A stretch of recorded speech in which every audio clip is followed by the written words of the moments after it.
What's up, everybody? The Fantasy Football Strategist back at you again with a new video. In today's video, we're going to be discussing one of my favorite tight end prospects from the 25 class, Harold Fannin Jr. What are his strengths and weaknesses? How do we think he's best deployed? What do we think we can expect from him in fantasy? Watch to the end of this video and you should have a good idea. Now, the first thing and one of the most important things to understand about Harold Fannin is that he is a little bit smaller as a tight end. So he's a little bit north of 6'3", 238 pounds. Now, to be honest with you, if he hits, he would be an outlier in terms of size, but we have noticed a trend of smaller tight ends, Brock Bowers, Sam Laporta, and the like, hitting, whereas traditionally they were more like, your Travis Kelsey, Gronk type of tight ends, Jimmy Graham, remember? So, you know, size could potentially be an issue for sure, but I'm going to explain some of the things that I think he brings to the table that could potentially offset his size issues. Now, before I got into some of these stats here, I wanted to show you how much of his team's receiving yards, receptions, and receiving touchdowns he exactly was. And so he was 49.7% of his team's receiving yards. That's almost half. Then he was 42% of his team's total receptions. That's insane. And he was 50% of his team's passing touchdowns, his receiving touchdowns. That is ludicrous production. Now, taking a look at his production throughout his first 3 seasons, as a true freshman, on 19 catches, he had 218 yards and a touchdown. Tight ends, unless you're Brock Bowers, traditionally just don't do that much, right, in their freshman season. But once again, at Bowling Green, you might expect a little bit more production than some other places. Then, as a true sophomore, on 44 receptions, he had 623 receiving yards and 6 touchdowns, including a 90.7 PFF receiving grade. But look at his production in his true junior season. 150 targets, 117 receptions, 1,555 receiving yards, and 10 receiving touchdowns, including a 96.4 PFF receiving grade. I understand it's at Bowling Green, but understand this is ridiculous production, regardless as to where you're playing at the collegiate level. And so it is important to obviously contextualize that this is at Bowling Green. Nonetheless, he did put up numbers against solid competition this season. I just want to give you some stats real quick. So against the 2 ranked teams in which he faced this year, he had 11 receptions, 137 receiving yards, and a touchdown against Penn State, who was ranked 8th. And then against 25th ranked Texas A&M, he had 8 receptions, 145 receiving yards, and a receiving touchdown. And so while, yes, he's playing at Bowling Green, even when he faced elite ranked competition, he put up big numbers as the only receiving threat on the team. And I want to give a special shout out to my Patreon members. Thank you to Big Hunt, SP, Major Jack, and Infamy MTG. If you would like to become a member, I'm going to leave a link in the comment section. As far as what you'll gain, you'll get access to a private Discord server. I'm going to have a real life and fantasy football chat where we talk about real life NFL news. Any questions you might have will be answered in the real life NFL chat. And as far as the fantasy football chat, we'll talk about what's happening in the fantasy world. I'll give you team reviews, give you optimal roster construction based on your specific league settings, trades you can make to strengthen your roster, buying and selling points, specifically price points for various players based on your positions of need. I'll give you a special shout out, obviously, on all of these videos. You'll get early access to videos. You'll be part of private live streams that are not available to regular YouTube members. And you will also have the ability to suggest videos specifically for you on Patreon. I've already made one on Isaac Rendo as per request by one of my Patreon members. And so once again, if you would like to join, the link is going to be in the comment section. Thanks. Now, getting to some advanced stats here, among draft-eligible FBS tight ends with 50-plus targets, it was a sample size of 25 here. Tight ends just aren't generally featured in their offenses. Fannin Jr. ran 413 routes, which was 94.1% of his team's routes. That is very, very good participation. We want our guys to be over 90%. Now, in terms of his deployment, he played 31.7% of his snaps in the slot, 26.2% out wide, and 38.3% in line. And so you'll notice that positional versatility is not an issue. It's an overt strength with him. I will say at the NFL level, I think due to his size, he's probably going to be a good mismatch in the slot. You could put him in the backfield potentially as an H-back, a fullback. Out wide, depending on, who he's matched up with. If he's matched up against a linebacker outside, I would definitely take Fannin Jr. over them. But I view him kind of like Kyle Pitts, not in the sense of, they're the same build or anything. Pitts is really skinny and tall, whereas Fannin, isn't necessarily small for somebody his size in terms of his weight. but I definitely don't think that they will be best utilized in line as a traditional tight end. But as long as he ends up getting the draft capital that we're looking for, he has such positional versatility that if he's drafted to where the offensive coordinator or head coach, if it's an offensive minded head coach, has any idea how to use their guys to their strengths, he could be an absolute asset due to the versatility. Now, taking a look at his yards per out run, his 3.77 were second in the sample size. His PFF receiving grade of 96.4 was first in the sample size. His yak per reception of 7.5 was sixth in the sample size. He is very, very good after the catch. And the 34 missed tackles forced, which was first in the sample size by a decent margin too, mind you, absolutely supports this. This guy is going to be a mismatch in space, especially against linebackers who, depending on the linebacker, they could be fast enough, but he is very shifty after the catch. Taking a look at his contested catches, his 54.5% is, adequate. We generally want 50 to, upper 50s in terms of the percentage to be decent enough at the contested catch point. And he was 12 out of 22 this season. Now, taking a look at his targets and targets per game, he had 150 on the season and 11.5 targets per game. That is ludicrous target volume, rare target volume. Taking a look at his receptions, his 117 are insane. 9 per game is absolutely insane. You're talking elite wide receiver production. And he actually outproduced wide receivers this season, which is crazy. 1,555 receiving yards, which was 119.6 per game. Ludicrous. And 10 receiving touchdowns, which was zero point 0.8 per game. So almost one touchdown per game. All in all, these advanced stats paint a picture of a versatile athlete at tight end who's good after the catch and demands target volume. Now, taking a look at his ability specifically to beat man in zone, his PFF grade versus man of 91.1 was second among tight ends, and his 3.26 yards per out run versus man are also second. But taking a look at his PFF grade versus zone and yards per out run versus zone, his 94.1 PFF grade versus zone was first, and his yards per out run versus zone was also first.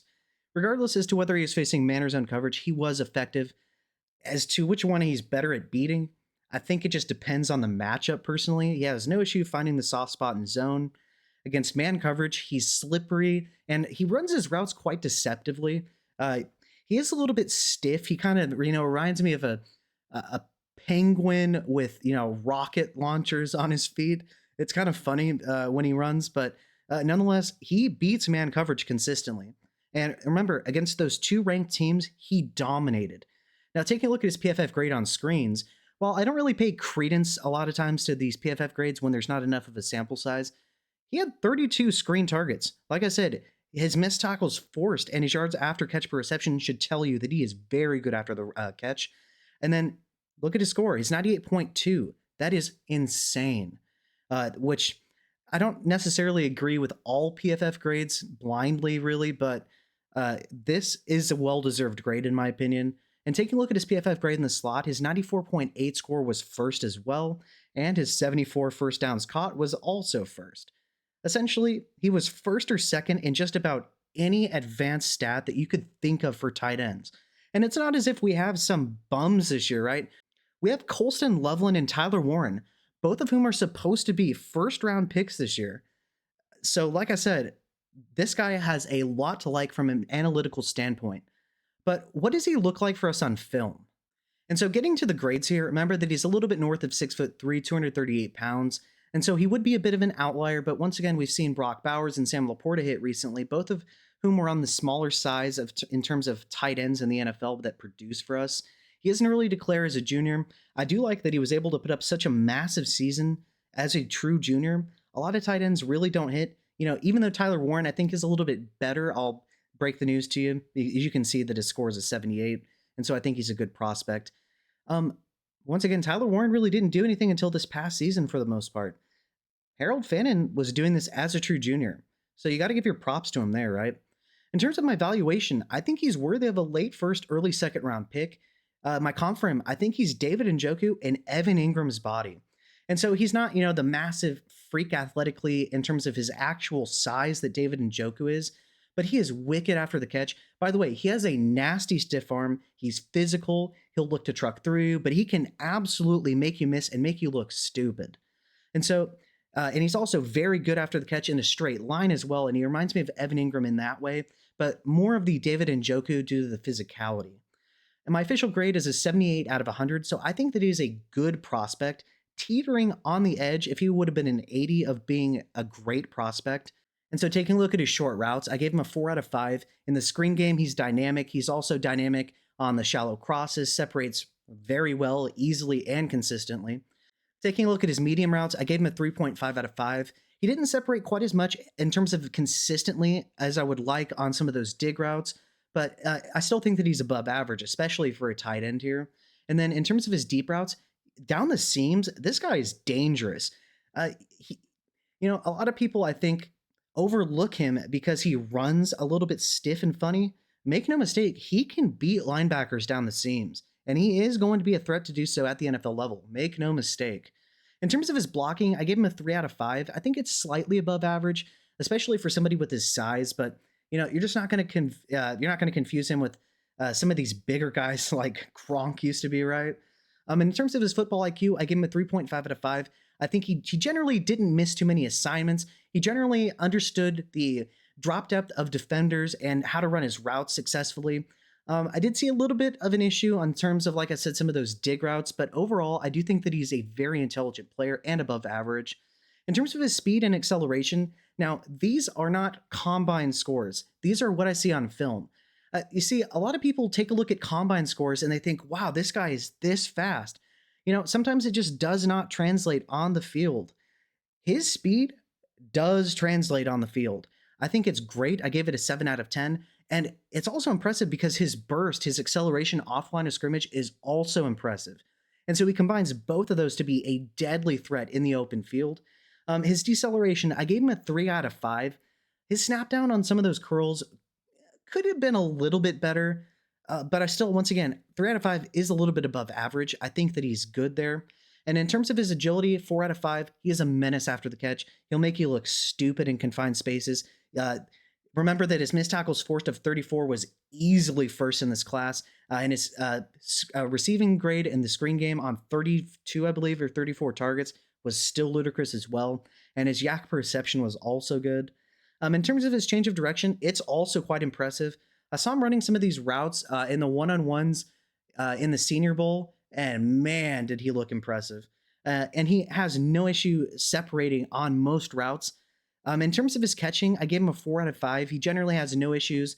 I did see a couple focus drops, but nothing that I think is really going to be concerning or prevent him from getting volume in terms of an overwhelming drop issue. In terms of his catching traffic, I also give it a 4 out of 5. It does pop on film, and I will say, a 50% average on 22 targets this season is enough of a sample size, in my opinion, to conclude that he is adequate in contested catch situations. And for a tight end, especially with somebody who doesn't have the massive frame that some of these bigger guys do, that is impressive in my opinion. In terms of his run after catch, straight 5 out of 5. This guy's a menace. He'll stiff arm the crap out of you. He'll truck through you. He'll juke you. He could potentially be a top 5 after the catch tight end at the NFL level, in my opinion. That's not the same thing as a top 5 tight end, but in terms of after the catch ability, I do think he could potentially be up there already. In terms of his dog factor, 4.5 out of 5. He's just not going to be as much of a menace in the blocking game, but it's not that he doesn't try and give his effort, and he's generally intelligent, like I said, and doesn't really miss blocks necessarily. So once again, almost a perfect score there. If he was a little bit more dynamic in the blocking game, he would get a straight 5 out of 5. In terms of his analytics, 9 out of 10. I've hardly seen better. Brock Bowers comes to mind in terms of somebody that, as a true freshman, dominated, plus he did it in the SEC. But yeah, most tight ends don't have a 117 catch, 1,555 receiving yard, and 10 touchdown season at any point in their careers. And some guys that get drafted don't even have those total statistics in their entire collegiate careers. That is elite production, make no mistake. In terms of his projected draft capital, he was projected to be a second round pick. We'll see if that goes up or down, but that was per NFL Draft Buzz. And so if he does get the second round draft capital, I am going to be a big buyer of him in dynasty leagues, especially where you're going to be able to get him. Unless he gets a ridiculous landing spot that gets him hyped up, I do think he's going to be a tremendous value. And if he hits, oh, goodness. And in terms of positional versatility, a 4.5 out of 5. So I think outside as an X, for instance, I think he's absolutely a mismatch and going to be adequate at the NFL level, especially if he's matched up against linebackers. He's going to roast them. In the slot is where I think he's the most effective, but you could also put him in the backfield some way. You could put him in line. I think he's going to be a little bit less effective in line, which is why I ding him a half a point there. Now, in terms of my worries slash limitations, his size being his height and weight would make him an outlier once again. But I do think that, assuming he gets a decent draft spot in terms of the location in which he goes and the draft capital associated with the place in which he's drafted, I do think that he has potential to be an elite asset for us and an actual difference maker at the tight end position. I just think that, he is going to be an outlier, so you're going to have to take a risk on him. But at the same time, you might be able to get this guy in the third round of your rookie drafts. And I believe, especially towards the middle to latter half of the third round, the hit rate historically the last couple of years is maybe like 5%. And that's just getting anything of value, right? So, in my opinion, I think he's absolutely worthy a shot there. And if he gets a premium landing spot with great draft capital, potentially a little bit higher than that. But I think once again, third round is probably the ideal location. And so, how does he stack up among his contemporaries in the 25 class? Well, I do think that Tyler Warren is a better prospect. He grades out just above the line to be a great prospect.